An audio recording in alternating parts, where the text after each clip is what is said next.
Hey everybody, Josh from SILCA here with another exciting new product announcement.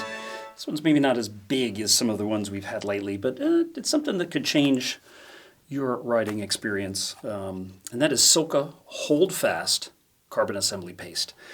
What is carbon assembly paste? Well, it is a semi-adhesive, gritty, sort of like a grease, but not slippery, that you are going to put at your seat post interface to the frame or your handlebar interface with the stem, right? It's where you want to put this where you want things to not move.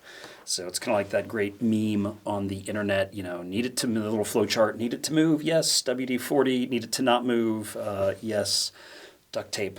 This is sort of the duct tape of the cycling world. So why are we getting into this space?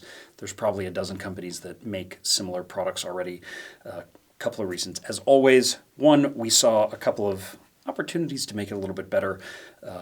Two, I actually have a weird personal connection to this product, or at least the concept of this product, that I was there when the concept for this essentially came about probably 25 years ago. It was with Rob Jatellis, who had a factory called PMG. They were making the early Cervelos and K2 and a bunch of brands in Taiwan. He was also making handlebars and stems for a company called Synthase out of Germany. And Joe Kleber, who was the head engineer of Synthase, super smart guy, had developed this test machine that was the industry standard for handlebar stem testing. And as we were with Joe and Rob, looking at the handlebar testing machine and testing some of the very earliest carbon fiber handlebars ever to be made. This would have been around like 2000, 2001. They slipped. They slipped at the stem interface during a part of the test where it simulated essentially like a curb drop. It was kind of like doing all the sprinting and climbing and all the simulations. Then it would go bang, bang, the curb drop, and the bars would slip every time. And Joe said something, I think it was Joe, maybe Rob, was not me, said, I wonder if we could just put like something grippy, like sandpaper on sandpaper in there. And the concept was, hey, let's take a little bit of grease and put sandblast grit in it and see if that would make it sticky. And then that actually evolved to what we called sand paint, which you would mask the handlebar either side. You've probably seen these on older bars. We would literally paint it with the clear coat and then kind of dust it with sandblasting grit to give it that gritty texture.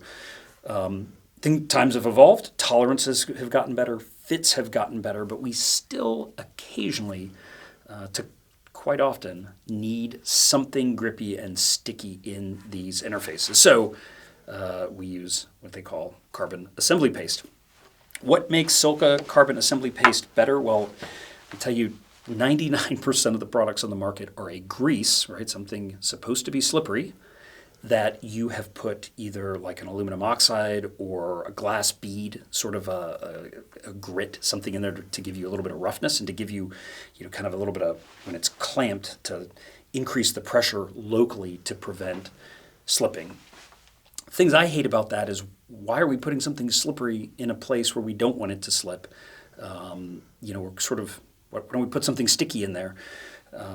So that was an opportunity. And then I really hate that every one of these products is like blue or pink or some other and it gets on, if you're like me, it all ends up on your pants eventually. Why? It doesn't need to have a color. It just gets on your cycling shorts at some point, or it works its way around the garage when you're working on it. And so, can we make it clear? And so what we actually did was we found a clear, full synthetic silicone product that's essentially the precursor. It's like the RTV silicone that you use to make like gaskets and is used as adhesive for mold and trim work in automotive. Essentially a clear version of that silicone that does not fully harden like that does. So it comes out, it's pretty sticky and tacky, but it still flows and moves. You can still get that seat post slid in, you can get things assembled. But then it over time, a relatively short period of time, it just becomes quite tacky and sticky and remains sticky tacky for the rest of its life, essentially forever. So, and then we put grit in. And one of the reasons I have my little trusty microscope here, and we can go ahead and start pulling this up. I know you guys love when we use the microscope. I have, kind of funny, my little sand disc. This guy is a perfect matte black soft touch paint that for some reason works really well with the microscope here. But let me go ahead and start doing my screenshot record. So what I've got here, I smeared down, this is the blue brand of assembly paste. And what I see here is possibly glass bead, possibly aluminum oxide, very small, and just not a ton of it. And it's in a grease that you can see is just, it's in a slippery blue grease. Yeah, so to contrast that, probably doesn't look like much there, but to contrast that, this is what hold fast looks like. And you can actually see where, you smear it on with the finger and with the grease, you smear it, and look at that. You can see whoosh, it's just smeared.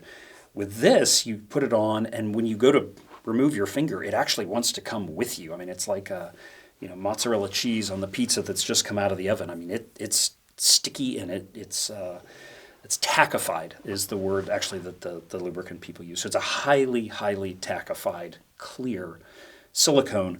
But when you look at it, we have somewhere between 4 and 6 times the amount of grit of any of the other brands. The other thing that's nice here, our grit is a mixture of little square to rectangular pieces to at most hexagonal pieces. I'd say most of the grit out there, and you can probably again see it here, they're more or less spherical, and we don't want to be putting baby ball bearings in there. We want to actually be putting in there something that's a geometry that doesn't want to roll.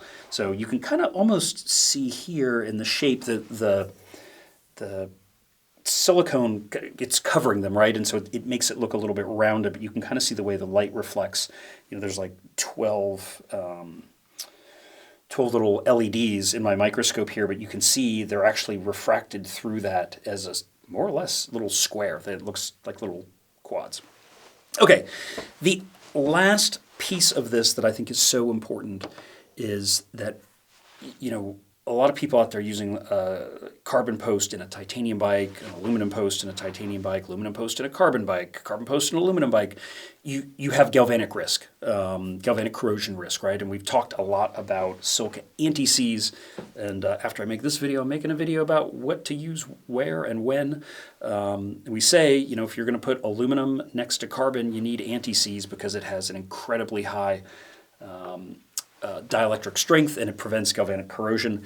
This is one of the highest dielectric resistance materials we could find. So it acts a little differently. The anti-seize sort of has like a kind of a sacrificial material in there, in this case nickel, that it loses the ions instead of the carbon or the aluminum in this case losing ions.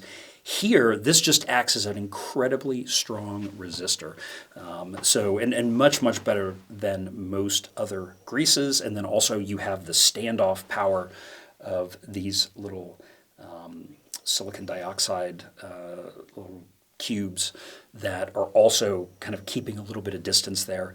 Because this is so sticky and tacky, it has higher washout resistance to water than almost any grease that we have ever tested.